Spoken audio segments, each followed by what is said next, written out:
এই পৃথিবীতে আসার আগে আরেকটা জগতে ছিলাম আমরা, তার নাম রুহের জগৎ, আলামে আরওয়াহ। আমরা তো এই পৃথিবীর বাসিন্দা নই, আমরা জান্নাত থেকে এখানে আসছি। সুবহানাল্লাহ।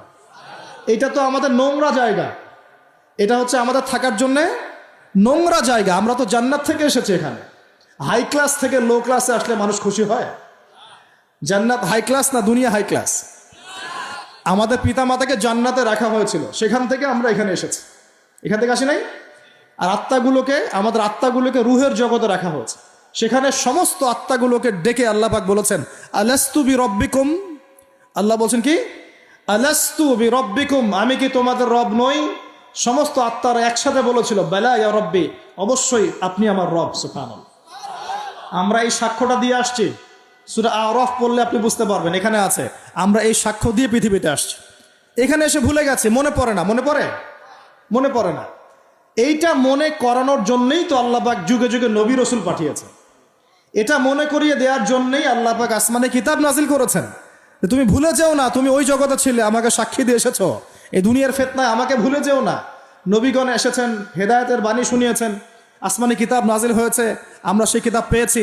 এই সিলসিলা চলতে চলতে আদম থেকে নিয়ে মুহাম্মদ সাল্লাল্লাহু আলাইহি ওয়াসাল্লাম পর্যন্ত প্রায় 1,24,000 নবী আল্লাহ পাঠিয়েছে। তার সর্বশেষ নবীর নাম কি?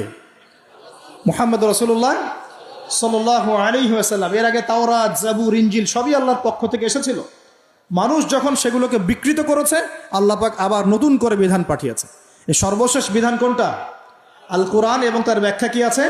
হাদিস। এই কোরআন হাদিস ঘাটাঘাটি করলেই আমরা পেলাম যে একটা জনপদের মানুষ যখন এমন শিরক আর কুফরে নিমজ্জিত থাকে, তখন আল্লাহর পক্ষ থেকে আযাব আসে।